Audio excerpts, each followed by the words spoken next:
សួស្តីអ្នកទាំងអស់គ្នាជួបគ្នាជាមួយនឹងមេរៀនសន្ទនាថ្នាក់ដំបូងជាបន្តទៀតបាទថ្ងៃនេះគឺយើងជួបដល់មេរៀនទី27ហើយបាទគឺមេរៀនសន្ទនារបស់យើងថ្ងៃនេះគឺនិយាយអំពីបាទការពិពណ៌នាទៅលើបាទភិនភាគខាងក្រៅណាបងប្អូនបាទដោយសំណួរនៅក្នុងបាទចំណងជើងនៃមេរៀននេះអញ្ចឹងគឺ What does your mother look like ណាបាទ What does your mother look like ន័យថាតើម្ដាយរបស់អ្នកមានភិនភាគដូចម្ដេចណាឬក៏មានរូបរាងដូចម្ដេចណាបាទហើយនេះគឺជារូបភាពពាក់ព័ន្ធទៅនឹងការសន្ទនារបស់យើងបាទនៅថ្ងៃនេះថមបាទដែលជាជនជាតិអង់គ្លេសណាថមគឺជាជនជាតិអង់គ្លេសណាអញ្ចឹងគាត់រាប់អានជាមួយទេវីនឹងដែលជាជនជាតិកម្ពុជាយើងនឹងគឺមកយូរហើយណាប៉ុន្តែទេវីគាត់អត់ដែលស្គាល់ឪពុកម្ដាយខាងថមទេណាបាទអញ្ចឹងបាទថ្ងៃនេះថមគាត់នឹងពិពណ៌នាទៅលើបាទភិនភាគឬក៏លក្ខណៈខាងក្រៅរបស់ម្ដាយគាត់ណាអញ្ចឹងយើងនឹងសិក្សាទាំងអស់គ្នានៅក្នុងការសន្ទនាណាបាទហើយមុននឹងចូលដល់ការសន្ទនាខ្ញុំសូមបង្ហាញពាក្យហើយនឹងឃ្លាសំខាន់សម្រាប់បងប្អូនទាំងអស់គ្នាជាមុនសិនបាទ keywords and phrases បាទពាក្យហើយនឹងឃ្លាសំខាន់បាទនៅទីនេះគឺយើងមានពាក្យថា pretty បាទ pretty ណាបាទយើងអានថា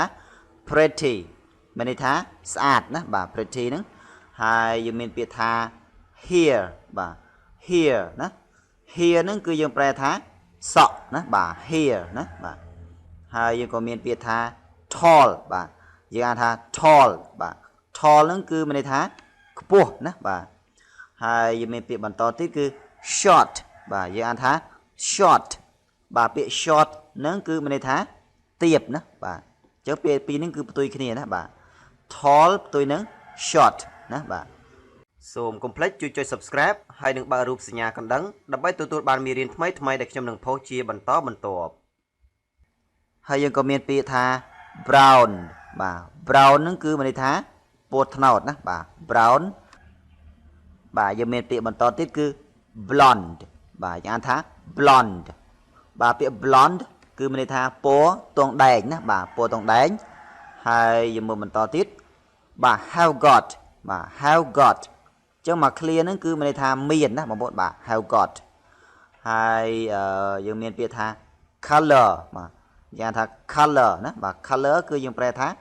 ពណ៌ណាបាទអូខេយើងទៅមើលជាបន្តទៀត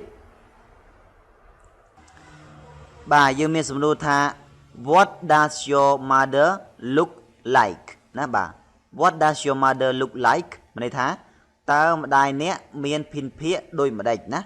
ឬក៏តើម្ដាយអ្នកមានរូបរាងដូចម្ដេចអញ្ចឹងក៏បានដែរណាបាទហើយសំណួរនេះគឺបងប្អូនអាចដោះដូរពាក្យមួយចំនួនបាទទៅតាមភាពជាក់ស្ដែងដែលបងប្អូនចង់និយាយណាបាទដូចជាពាក្យ mother គឺបងប្អូនអាច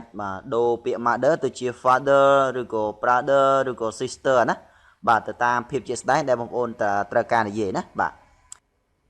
អូខេយើងមើលបន្តទៀតបាទនេះគឺជារបៀបបាទឆ្លើយទៅនឹងសំណួរមួយនេះបាទអញ្ចឹងយើងឆ្លើយថា she's quite pretty បាទ she's quite pretty មានន័យថាគាត់ស្អាតគួរសមណាបាទពាក្យថា pretty មានន័យថាស្អាតណាបាទហើយពាក្យថា quite នៅត្រង់នេះគឺបាទមានន័យថាគួរសមណាបាទគឺមិនដល់ថ្នាក់ឲ្យ very ទេណាបាទវាមានកម្រិតវាណាបាទបើសិនជាយើងនិយាយថា she's very pretty អាហ្នឹងមានន័យថានាងស្អាតខ្លាំងណាស់ណាប៉ុន្តែបើសិនយើងត្រឹមប្រើពាក្យថា quite pretty មានន័យថាស្អាតដែរប៉ុន្តែបាទស្អាតមកល្មមស្អាតគួរសមបងប្អូនបាទអូខេមើលបន្តទៀតហើយយើងក៏មានសំណួរថា what color does her hair បាទ what color does her hair មានន័យថាតើសក់របស់គាត់មានពណ៌អ្វីណាបាទហើយបាទរបៀបឆ្លើយ she's got brown hair បាទយើងអានមានខ្យល់ s នៅត្រង់នេះបន្តិចណាបងប្អូនបាទ she's got brown hair ណាបាទគឺមានន័យថាគាត់មានសក់ពណ៌ត្នោតណាបាទអញ្ចឹងពាក្យ she's ដែលមានសញ្ញា apostrophe ហើយនឹង s នៅត្រង់នេះពាក្យពេញមកវាគឺមកពី she has ណាបងប្អូនបាទ she has got អញ្ចឹងក៏បានដែរណាប៉ុន្តែគេសរសេរជាទម្រង់ខ្លី she's got អូខេអញ្ចឹង have got ហើយនឹង has got ហ្នឹងគឺមានន័យតែមួយទេណាបងប្អូនបាទមានន័យថាមានណាអូខេអញ្ចឹងតោះយើងចូលទៅមើលការសន្ទនាទាំងអស់គ្នាតែម្ដងបាទ conversation ហើយនេះគឺជាអត្ថបទនៃការសន្ទនារបស់យើងបាទនេះគឺជារូបភាពពាក្យពន្ធនឹងការសន្ទនាណាបាទអូខេដោយរដងអញ្ចឹងមុននឹងខ្ញុំចាប់ផ្ដើមបញ្យល់អត្ថបទសន្ទនាមួយនេះបន្ថែមគឺខ្ញុំតែងតែឲ្យបងប្អូនទាំងអស់គ្នាបាទហ្វឹកហាត់ស្ដាប់ណាបាទគឺបងប្អូនស្ដាប់ពីហើយនឹងឃ្លាប្រយោគនៅក្នុងការសន្ទនាមួយនេះឲ្យបានត្រឹមត្រូវជាមុនសិនណាអញ្ចឹងនៅពេលដែលបងប្អូនស្ដាប់សូមកុំភ្លេចរៀនថាតាមគេផងណាបងប្អូនបាទដើម្បីឲ្យយើងបានស៊ាំទៅនឹងការបញ្ចេញសំឡេងនៃភាសាអង់គ្លេសណាអូខេអញ្ចឹងតោះយើងចូលស្ដាប់បងប្អូនគ្នាតែម្ដងបន្ទាប់មកចាំខ្ញុំបញ្យល់អត្ថបទមួយនេះជូនបងប្អូនទាំងអស់គ្នាតាមក្រោយណាបាទ What does your mother look like? She's quite pretty. What colour is her hair? Is it blonde? No, she's got brown hair. Is she very tall? No, she's quite short. អូខេយ៉ាងម៉េចដែរបងប្អូនទាំងអស់គ្នាតោះឥឡូវសូមស្ដាប់ម្ដងទៀត What does your mother look like? She's quite pretty. What colour is her hair? Is it blonde? No, she's got brown hair. Is she very tall? No, she's quite short. អញ្ចឹងបន្ទាប់ពីបងប្អូនទាំងអស់គ្នាបានស្ដាប់ចប់ហើយឥឡូវតោះសូមបងប្អូនទាំងអស់គ្នាមកស្វែងយល់អត្ថបទសន្ទនាមួយនេះបន្ថែមជាមួយខ្ញុំទាំងអស់គ្នាបាទអញ្ចឹងដំបូងបាទទេវីគាត់ចង់ដឹងអំពីភិនភាគរបស់ម្ដាយធំណាបាទថាតើម្ដាយធំនឹងគាត់មានភិនភាគដូចម្ដេចឬក៏មានរូបរាងដូចម្ដេចអញ្ចឹងណាបាទអញ្ចឹងគាត់សួរថា What does your mother look like បាទ What does your mother look like មានន័យថាតើម្ដាយរបស់អ្នកមានភិនភាគដូចម្ដេចណាបាទអញ្ចឹងបាទធំគាត់ឆ្លើយថា She's quite pretty បាទ She's quite pretty មានន័យថាគាត់ស្អាតគួរសមដែរណាបាទហើយទេវីគាត់សួរបន្តទៀតថា What color is her hair? Is it blonde? What color is her hair? Is it blonde? ចាំន័យថាតើសក់របស់គាត់មានពណ៌អ្វីណាបាទ What color ណា What color is her hair បាទសក់របស់គាត់មានពណ៌អ្វី Is it blonde គឺមានន័យថាតើវាមានពណ៌ទង់ដែងឬបាទ blonde ហ្នឹងគឺមានន័យថាពណ៌ទង់ដែងណាបាទ Is it blonde តើវាមានពណ៌ទង់ដែងមែនទេឬក៏តើវាមានពណ៌ទង់ដែងឬអញ្ចឹងបាទថមគាត់ថា No she's got brown hair បាទចាំន័យថាទេគាត់មានសក់ពណ៌ត្នោតណាបាទហើយបន្តមកទេវីក៏សួរទៀតថា Is she very tall បាទ Is she very tall ន័យថាតើគាត់ខ្ពស់ខ្លាំងណាស់មែនទេបាទតើគាត់ខ្ពស់ខ្លាំងណាស់មែនទេបាទអញ្ចឹងថមគាត់ឆ្លើយថា No she's quite short បាទ No she's quite short មានន័យថាទេគាត់បាទទៀបល្មមណាបាទ quite short មានន័យថាគាត់ទៀបល្មមណាមិនថាមិនខ្ពស់ពេកឬក៏មិនទៀបខ្លាំងពេកទេណាបាទអញ្ចឹងណា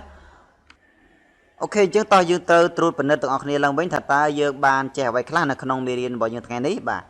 គឺយើងបានចេះពាក្យថា pretty បាទ pretty គឺមានន័យថាបាទស្អាតណាបាទបងប្អូននៅចាំនេះបានន័យថាស្អាតណា pretty ហើយយើងមានពាក្យថា hair បាទ hair ហ្នឹងគឺមានន័យថាសក់ហើយយើងមានពាក្យថា tall បាទមានន័យថាខ្ពស់ហើយពាក្យដែលផ្ទុយពី tall គឺ short បាទមានន័យថាទាបណាបាទហើយយើងមានពាក្យថា brown បាទ brown មានថាពណ៌ត្នោតហើយយើងមានពាក្យ blonde បាទ blonde មានន័យថាបាទពណ៌ទង់ដែងហើយយើងមានពាក្យថា have got បាទ have got ហ្នឹងគឺមានន័យថាមានណាបាទកាលណាគេប្រើជាមួយ he ឬក៏ she បាទគឺវាបដូរពាក្យ have ទៅជា has វិញណាបាទដោយនៅក្នុងការសន្ទនារបស់យើងគឺបាទ she has ណាបាទ has got ណាបាទប៉ុន្តែបើប្រើជាមួយ I we you they គឺគេប្រើ have got អូខេអញ្ចឹងមានន័យដូចគ្នាទេណាបងប្អូន have got ហើយនឹង has got ហ្នឹងណាបាទហើយយើងមានពាក្យថា color ណាបាទ color គឺមានន័យថាពណ៌ណាបាទហើយនៅក្នុងនោះគឺយើងមានសំណួរថា what does your ណាហើយកន្លែងដែលខ្ញុំចុចនៅត្រង់នេះគឺមានន័យថាបងប្អូនអាចជំនួសពាក្យផ្សេងៗដែលបងប្អូនចង់និយាយដូចជា mother father